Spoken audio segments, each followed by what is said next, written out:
Comme vous avez vu, le film est fait de plusieurs intrigues comme ça d'enquête, puisqu'il y a une première enquête pour savoir qui a tué Lady Winsley, qui elle-même enquêtait sur un autre crime qui avait eu lieu auparavant. Et il y a une autre enquête qui est menée en fait par le responsable en fait des deux crimes, qui est donc le journaliste, qui est une enquête sur l'inspecteur lui-même. Voilà, donc le film est construit comme ça, sous forme de boîte, un peu de poupée gigogne. Et il y a aussi, si vous avez remarqué, beaucoup de références au cinéma américain. D'ailleurs, c'est un peu la raison pour laquelle Lady Winsley est américaine, puisqu'en fait, le réalisateur ne voulait pas que son histoire soit totalement refermée sur le Moyen-Orient. Et il y a un genre donc qui est le film policier. C'est une lady, bien qu'américaine, donc il y a aussi un côté anglais à la Agatha Christie, qui est une référence aussi assez évidente. Et il y a les références au cinéma que vous avez remarqué. Le motel, c'est Motel Star. Le bar s'appelle The End. Voilà ce qu'on voit dans les films classiques. Et il y a un personnage qui est certainement un photomontage à partir de Clark Gable.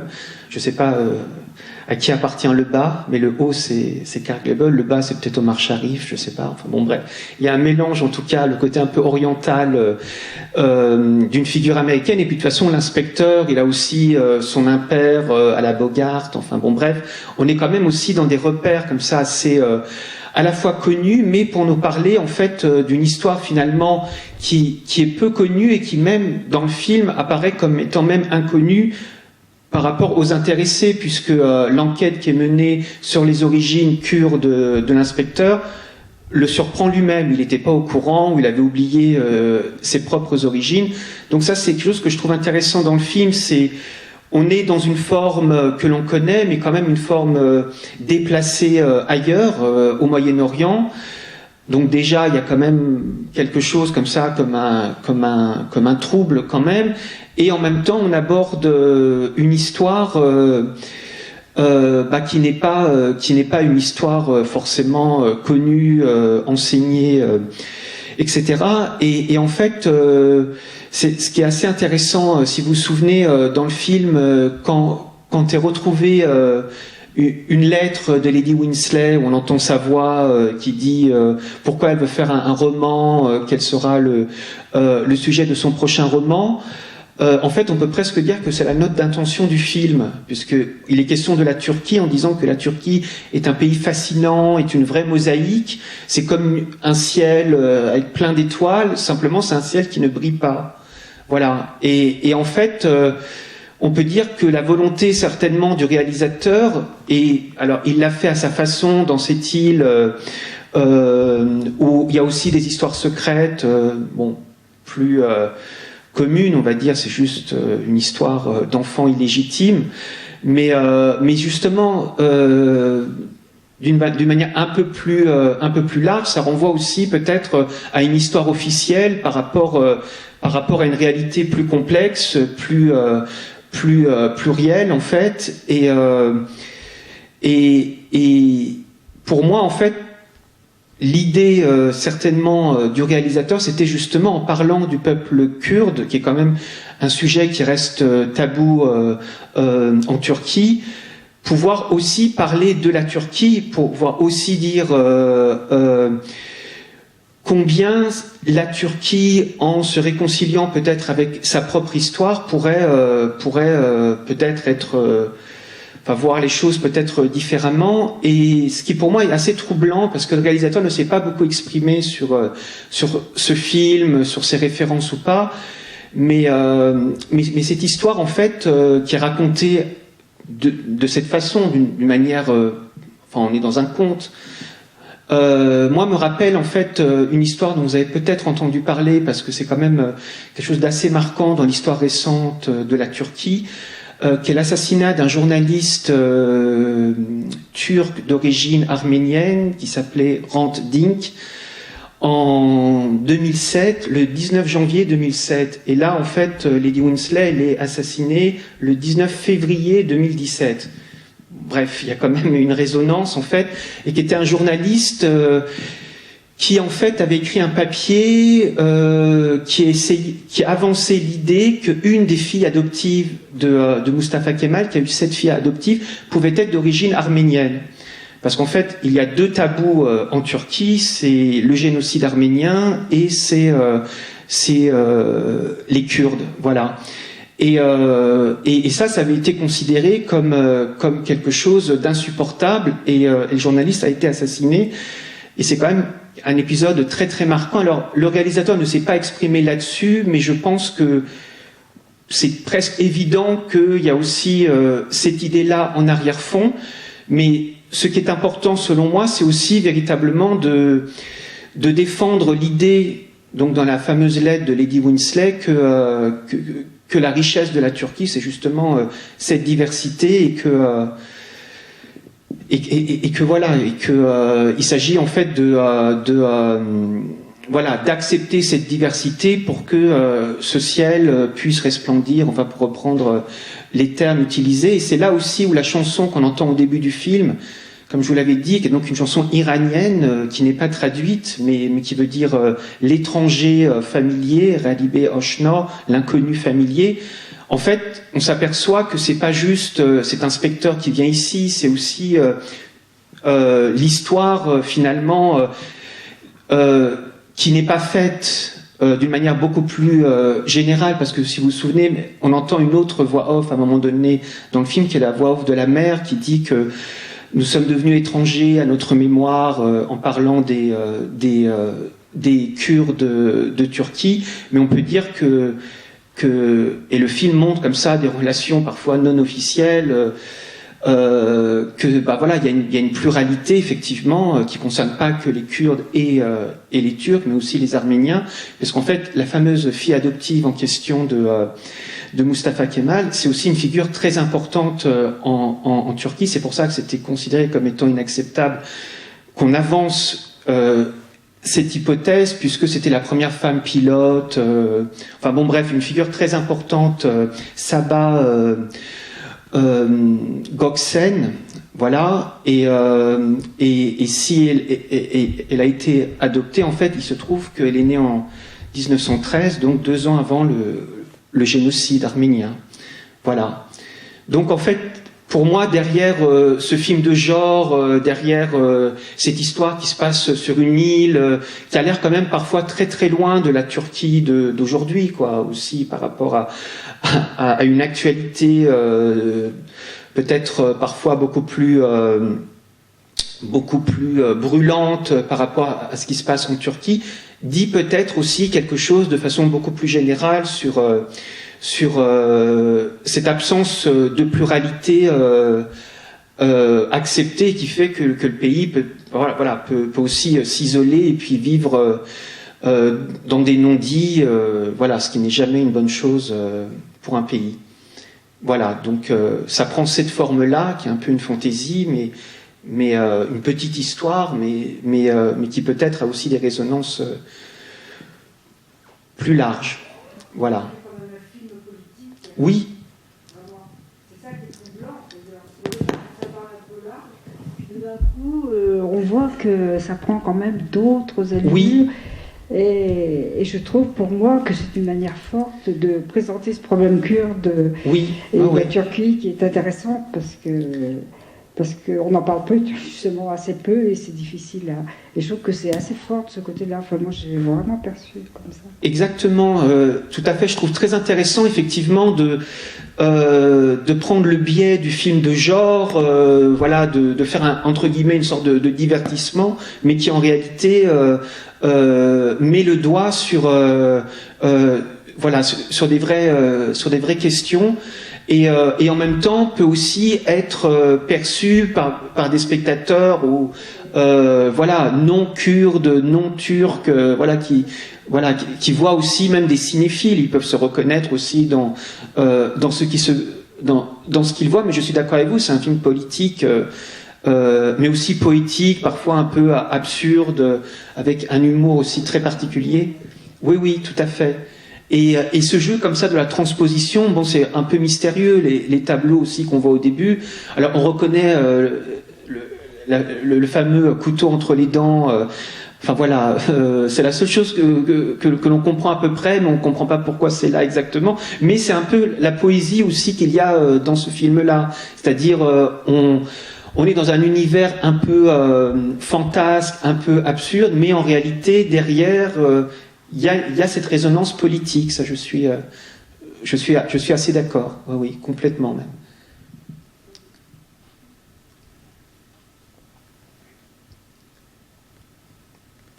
Oui. Juste une question, il a été reçu comment ce film en Turquie ? Ça, je peux pas vous dire parce que je suis même pas certain qu'il soit véritablement, qu'il soit sorti en Turquie. Je peux pas vous dire exactement, mais quoi qu'il en soit, selon moi, il aborde quand même des questions qui restent tabous, quoi. C'est-à-dire, il y a la question kurde. Là, du coup, selon moi, en filigrane, si on fait le rapprochement avec quand même un épisode qui, je pense, est totalement perceptible par n'importe quel Kurde ou personne qui s'intéresse un peu à l'histoire de la Turquie par rapport à Hrant Dink, il y a même l'histoire arménienne quelque part derrière, donc on est vraiment dans des sujets extrêmement tabous. Mais je peux pas vous dire comment il a été reçu. Ça m'étonnerait quand même qu'il soit sorti en Turquie, parce que c'est quand même un film effectivement très très sensible, et en ce moment, de toute façon, en Turquie, pour plein de raisons, ne serait-ce que pour des scènes, ne serait-ce que certains tableaux qu'on voit au début, il y a quand même beaucoup de sujets de tabous aujourd'hui, ne serait-ce que ces histoires aussi d'adultère, même si c'est traité sur le mode un peu de la comédie, c'est pas non plus. D'ailleurs, on le voit bien dans le film. C'est pas non plus des choses qu'on peut montrer aussi facilement et sur lesquelles on peut rire non plus aussi facilement. Donc, je pense pas qu'il ait été montré. Voilà. En tout cas, je peux pas vous répondre clairement. J'ai rien lu là-dessus.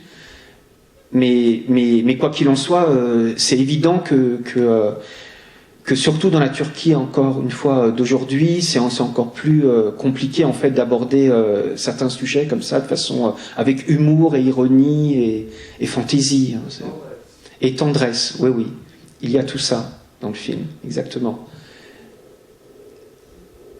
Oui, parce qu'en fait, je pense qu'il est passé aussi par ce biais-là. Il n'a pas attaqué frontalement.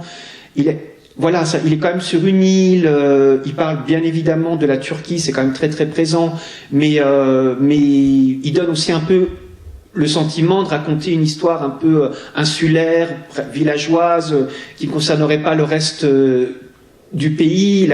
On a le sentiment parfois qu'il est très très loin de l'actualité en fait, mais en réalité, je pense que la censure en Turquie, pour plein d'autres raisons, même s'il ne percevrait pas forcément tout le propos, je pense que pour des raisons un peu plus même bêtes, ils interdiraient un tel film. Ça me paraît pratiquement évident. Voilà, ne serait-ce que parce qu'en fait, lui, le réalisateur s'est beaucoup plus exprimé sur la place de la femme dans ce film, sur une critique qu'il a justement aussi sur le fait que lorsqu'un homme, là je vous rapporte les propos du réalisateur, alors que selon moi son film est un peu plus politique que ça. Encore que ce discours-là peut être aussi politique, mais il insistait sur le fait que lorsqu'un homme a plusieurs maîtresses ou des enfants illégitimes, c'est pas forcément mal perçu. C'est pour ça aussi qu'il est représenté Birol sous les traits de Clark Gable. Il apparaît comme un séducteur, alors que une femme qui aurait une relation comme ça adultérine, elle serait tout de suite condamnée par tous. D'où le fait aussi que la femme en question ne veut pas que son histoire soit connue et que c'est finalement elle aussi qui révèle, qui met sur une piste. Donc le réalisateur a plus un discours en fait sur ça qui est aussi un vrai problème aussi aujourd'hui effectivement dans les pays du Moyen-Orient, mais cela étant, je pense que c'est aussi un film qui a une vraie portée politique, aussi sur ses relations hommes-femmes, mais plus généralement sur des questions très sensibles qu'il aborde sous la forme sous les apparences en tout cas d'un film de genre, mais je pense pas que la censure serait totalement dupe en fait, et laisserait passer un tel film.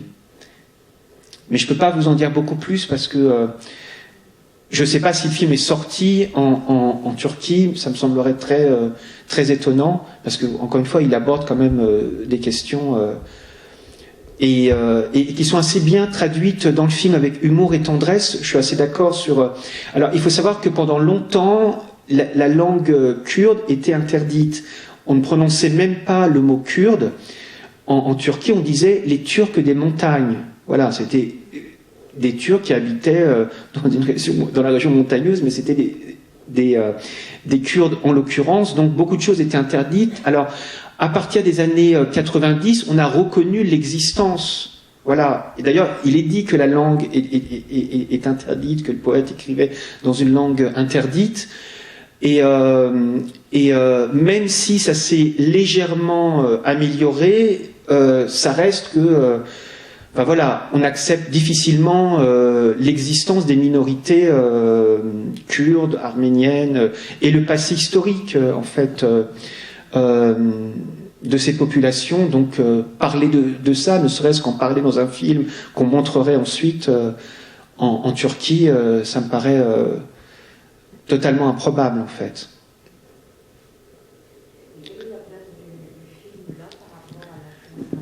Oui.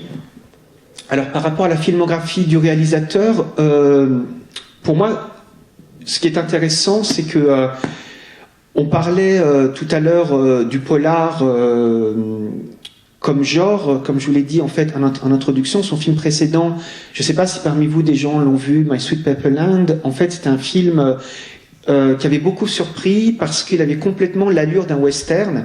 C'est un film qui avait été montré à Cannes en 2013, qui est ensuite sorti en 2014. Et c'était un film, alors chose très amusante, qui avait parfois divisé la critique à la sortie. Certains avaient aimé, d'autres trouvaient que il profitait des beaux paysages du Kurdistan irakien pour tourner dans les montagnes, pour faire un film qui peut-être n'avait aucun rapport avec la situation du Kurdistan, ce qu'on appelle le Kurdistan irakien, c'est-à-dire cette région autonome qui existe depuis 2005. Or, si vous revoyez le film aujourd'hui, c'est au contraire un film qui est assez surprenant, parce que même si la situation a beaucoup changé depuis la sortie du film My Sweet Pepperland, en fait, on s'aperçoit qu'Iner Salem avait vraiment mis en scène les figures qui allaient devenir beaucoup plus familières pour le public occidental. Notamment, dans My Sweet Pepperland, on voit en fait des femmes combattantes kurdes de Turquie qui trouvent refuge à la frontière irakienne, mais qui combattent en fait pour la reconnaissance et l'existence d'un Kurdistan aussi en Turquie. Donc c'est une question qu'il avait abordée, sauf que à la sortie, ce qui était très amusant, c'est que beaucoup de gens trouvaient que cette histoire-là de ces femmes combattantes n'apportait rien au reste de l'histoire. Or, aujourd'hui, les femmes combattantes sont devenues une figure extrêmement connue, parce qu'en fait, quelques mois après la sortie du film en salle, Daesh apparaît en 2014. Et en fait, on connaît aujourd'hui beaucoup, on entend beaucoup parler des Kurdes, en fait, parce qu'ils combattent Daesh, que ce soit en Syrie, que ce soit en Irak, et souvent ce sont les femmes qui combattent. Et en fait, mais les femmes combattantes, elles existent chez les Kurdes depuis les années 20. En fait, c'est pas quelque chose de nouveau. Mais c'était très amusant de voir qu'en 2013, les gens connaissaient si peu cette histoire que certains critiques disaient mais il nous manque des gravures de mode, des très belles femmes combattantes. Ils pensaient que c'était juste quelque chose où le cinéaste s'était fait plaisir. Or, depuis, il y a eu beaucoup de films que vous avez certainement vus, des documentaires sur ces femmes combattantes, et on s'aperçoit que c'est exactement ce que montrait Iner Salem. Voilà. Donc, en fait, pour vous dire que, pour moi, ce film est intéressant dans la mesure où on voit que c'est un cinéaste qui va de plus en plus vers le cinéma de genre, mais pas pour s'éloigner pour autant de l'actualité, d'une réalité, et que peut-être que ce biais du cinéma de genre est peut-être une manière beaucoup plus simple, parce qu'on est dans des repères, nous, un peu connus comme spectateurs occidentaux, parce que c'est quand même des genres du cinéma américain, occidental, pour essayer de comprendre, ou mieux comprendre, ou découvrir tout simplement une réalité de ce peuple kurde. Parce qu'en fait, il a tourné, comme je vous le disais, en fait, l'histoire du peuple kurde, c'est véritablement le souci du cinéma d'Iner Salem.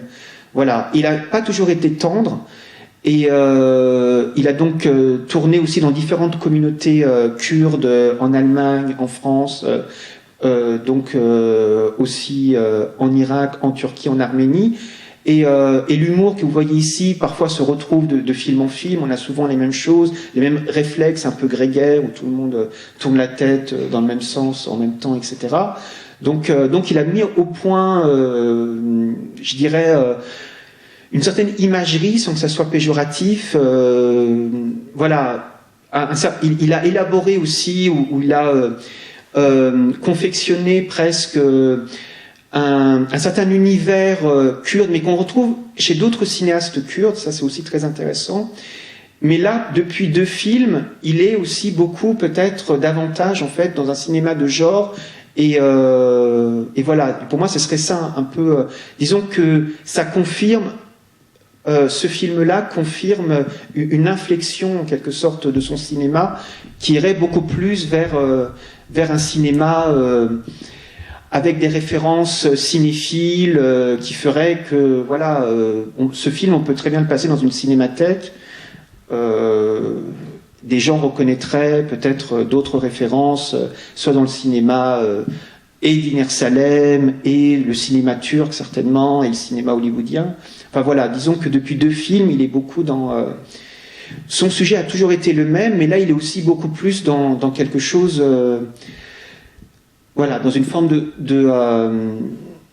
de positionnement un peu cinéphilique, voilà, où il se confronte peut-être un peu aussi à d'autres cinéastes, en dehors peut-être de son univers initial, qu'il avait suffisamment élaboré pour qu'on le retrouve malgré tout, voilà, dans ces cadres-là.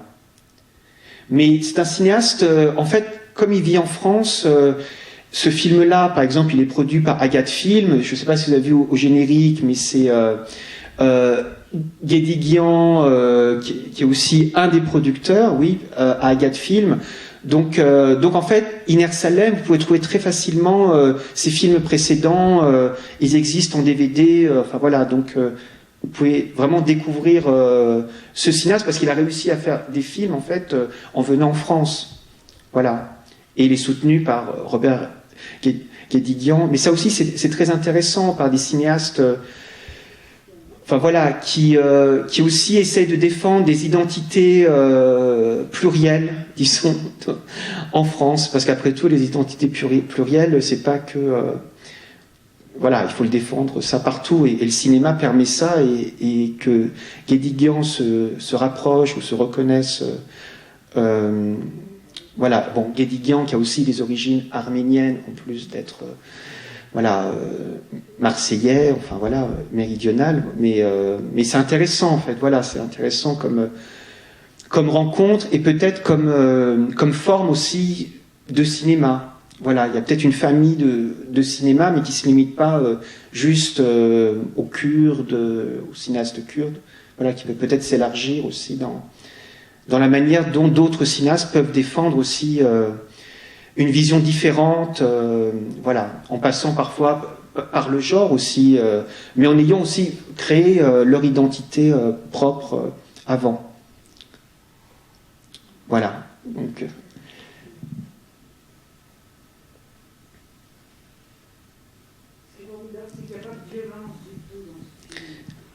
oui, il y en a.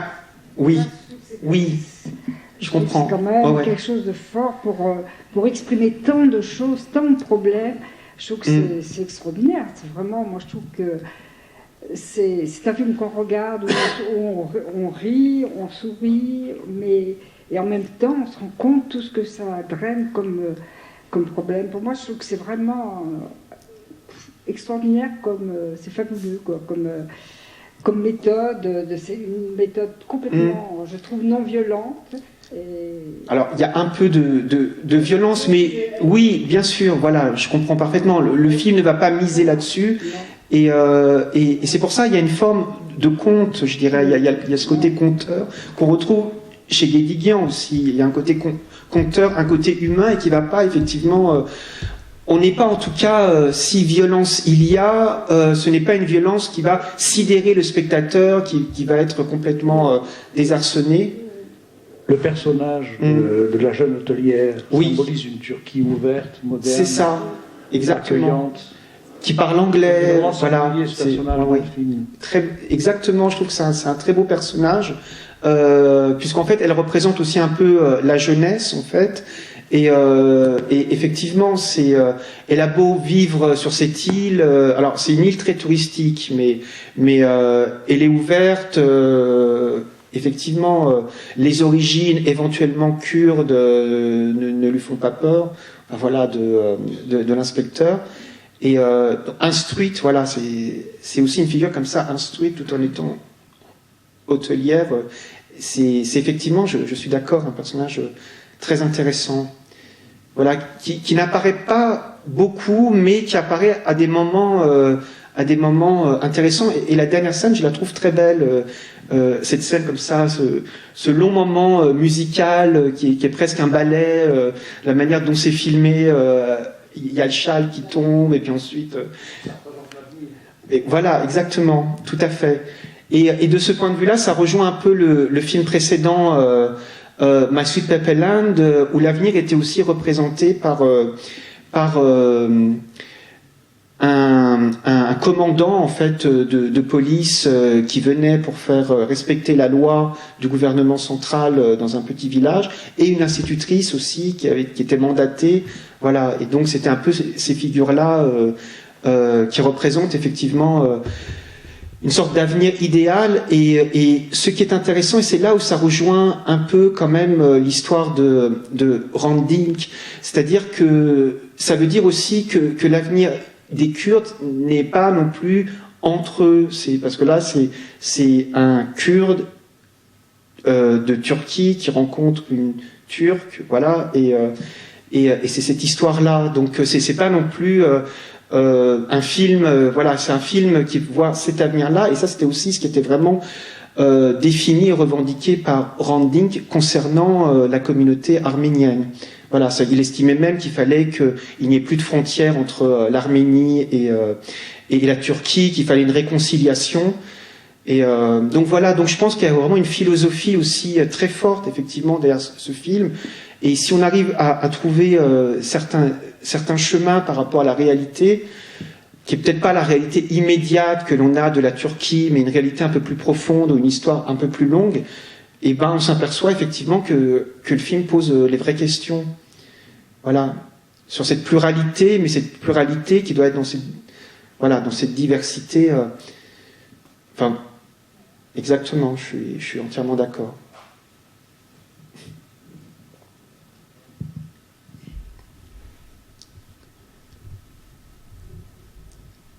Alors, malheureusement, le film n'a pas eu beaucoup de succès. Il est sorti comme ça début janvier, voilà, de façon un peu donc dans une des pires périodes pour le cinéma. Et il y a eu quelques critiques quand même dans la presse, mais alors que le film précédent quand même avait été sélectionné à un certain regard à Cannes, ça avait été un film assez marquant.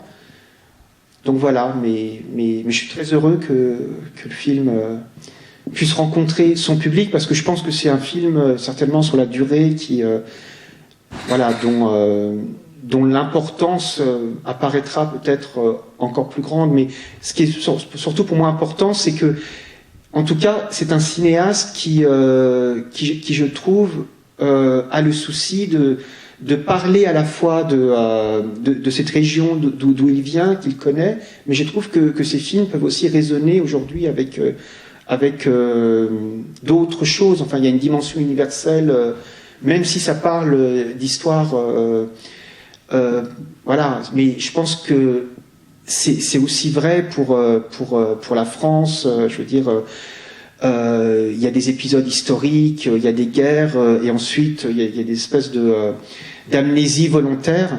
Parce que l'amnésie dont il est question dans le film, on peut, je pense, le transposer. Lui, du coup, il transpose, selon moi, un genre en Orient, mais on peut très bien transposer l'histoire qu'il raconte, en fait, ailleurs, pour moi. Je veux dire, ce qui se passe, je sais pas, je veux dire, il y a eu la guerre d'Algérie, je veux dire, à un moment donné, il va falloir aussi faire véritablement l'histoire des deux côtés, par exemple. Et là, il y a aussi, voilà, il y a eu des périodes d'amnésie. Je trouve que le film, finalement, parle de cette pluralité, de ces blessures de l'histoire, de la nécessité à un moment de se pencher là-dessus, mais sans haine, avec tendresse, effectivement, pour essayer véritablement de comprendre même le pourquoi de l'amnésie, parce que c'est aussi très beau le passage avec la mère, qui essaie d'expliquer aussi que voilà, il fallait penser aussi à un avenir, et qu'à ce moment-là, il fallait passer peut-être par l'oubli. Mais l'oubli n'est jamais éternel, et ça ne peut pas être la solution. Surtout lorsque c'est forcé et qu'il y a des interdits. Enfin voilà, du coup je trouve que c'est intéressant qu'il y ait cette dimension un peu universelle, tout en restant lié un peu à l'histoire de cette région. Mais encore une fois, je pense qu'il y a une philosophie d'un rapport à l'histoire, finalement, qui est intéressante. Et c'est peut-être ça aussi qui est un peu nouveau dans son cinéma, parce que les genres auxquels il se réfère, c'est quand même des genres très codés. Faire un western en 2013, c'est pas évident. Faire un film à la Agatha Christie et un polar comme ça, effectivement, dans un premier temps, on pense que c'est un pur exercice de style. Mais du coup, je trouve qu'il s'inscrit peut-être un peu plus dans l'histoire, en fait, que ce soit l'histoire du cinéma ou bien l'histoire du peuple kurde, en fait, ou même de la région, parce que finalement, c'est pas uniquement le peuple kurde, et que finalement, il y a une philosophie de l'histoire qu'un spectateur qui ne serait même pas rattaché forcément à cette région-là pourrait aussi transposer à d'autres histoires, à d'autres pays. Voilà, je trouve qu'il y a une dimension peut-être un peu plus universelle aussi dans son cinéma, en ce sens-là. Plus accessible et peut-être plus universelle, en fait. Même s'il ne rencontre pas toujours son public. Mais bon, ça, c'est... Voilà, les films ont plusieurs vies, plusieurs carrières. Donc, voilà, je pense que vos réactions montrent que voilà, c'est un film qui a du potentiel et qui peut rencontrer son public.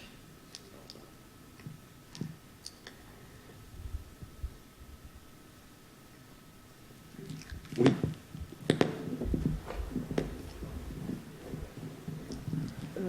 Par rapport à My Sweet Pepperland, on était dans le western, on avait une sorte d'univers qui était assez, je veux dire, homogène, enfin, assez cohérent. Et il y a des ruptures de ton, je trouve, dans ce film, et des fois des situations assez cocasses, notamment la fin, parce que la fin, il décide, pas la toute fin, mais à la fin, ce commissaire qui voit une balle bleue tomber, je ne comprends pas trop. Non, mais ça, c'est un peu la poésie de l'absurde.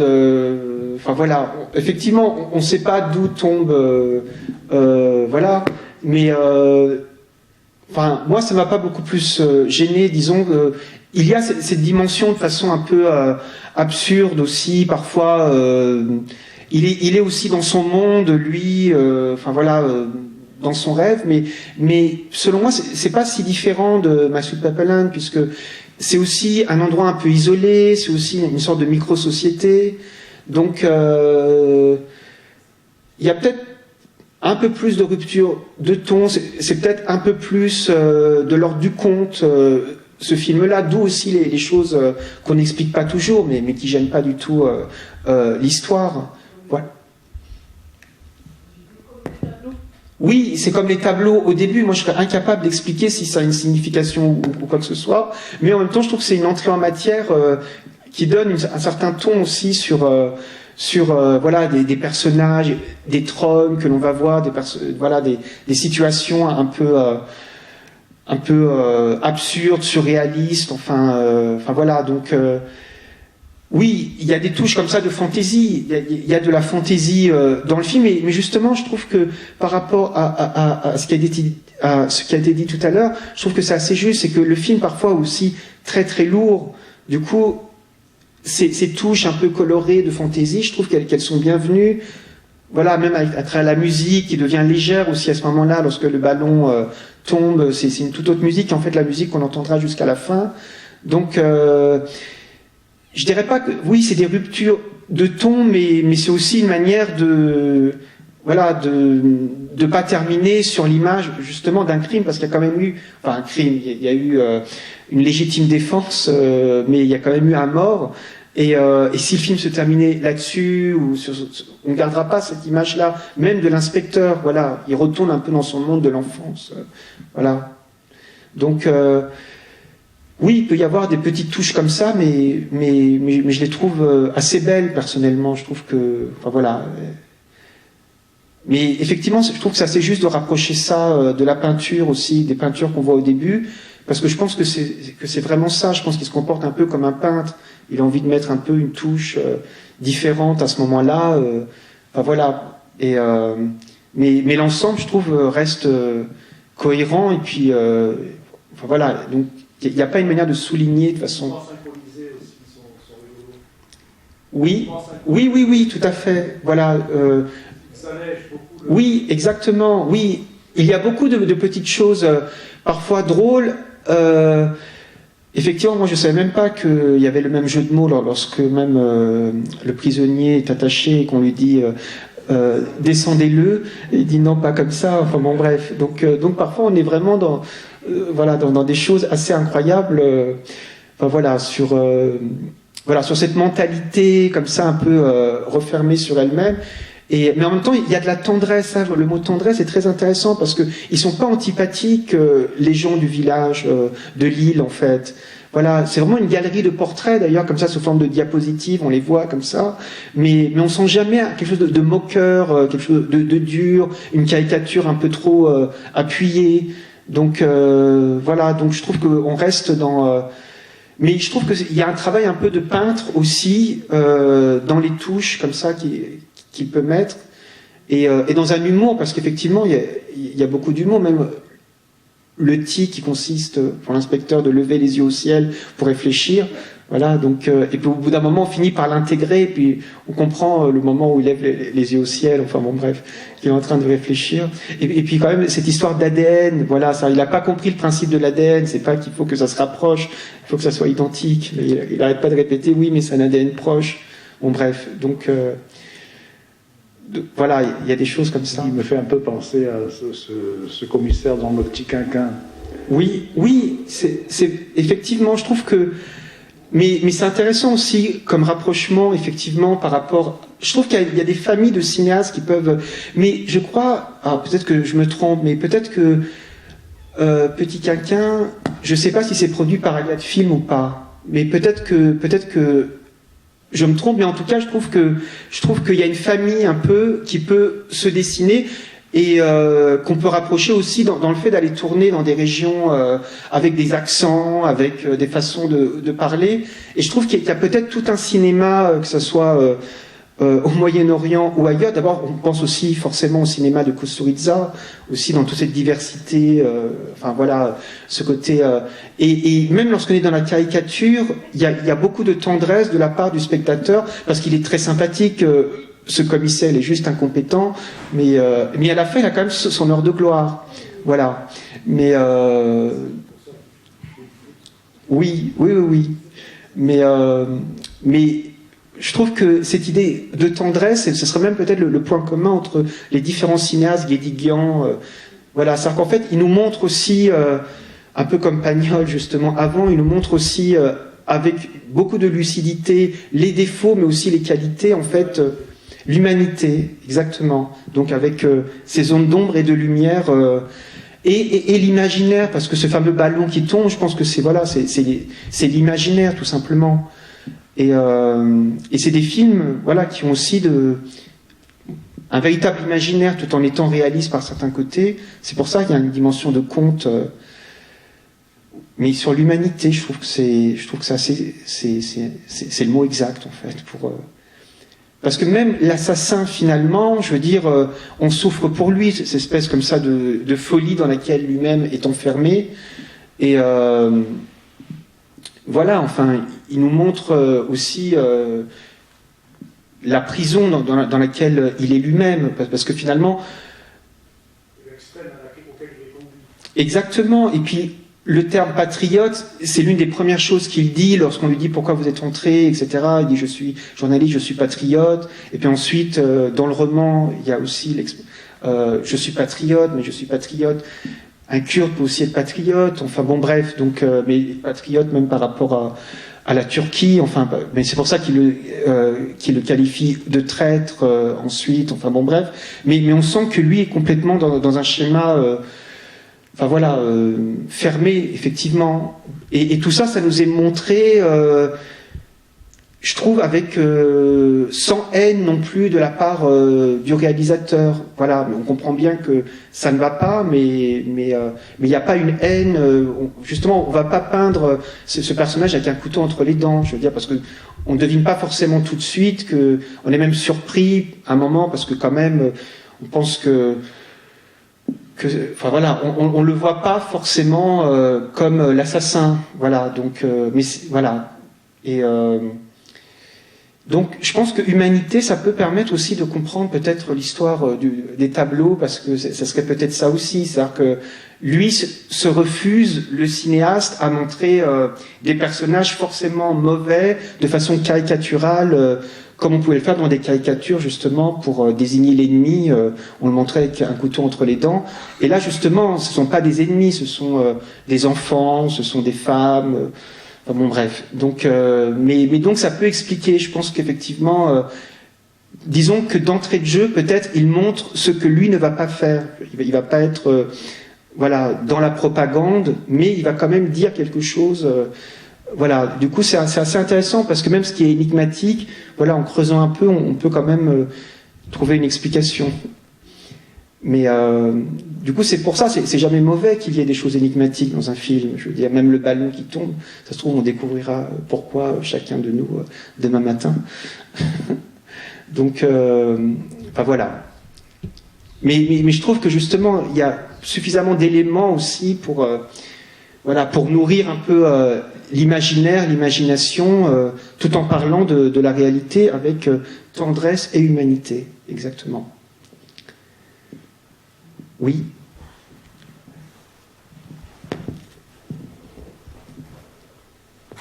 Non, moi c'est juste, je viens de penser à quelque chose au sujet du ballon qui tombe. Quand il réfléchit, il regarde toujours en l'air. Ah oui. Et quand la solution lui arrive, c'est le ballon qui lui tombe dessus, ça l'allège et puis ça lui donne un statut de policier qui a réussi, parce que on comprend aussi que le policier qui vient d'Istanbul va lui laisser toute la gloire de l'enquête, apparemment. Oui, oui. Donc c'est peut-être ça aussi, enfin, entre autres solutions, hein, il y en a peut-être d'autres. Oui, enfin, comme explication. C'est vrai, on peut voir ça, effectivement.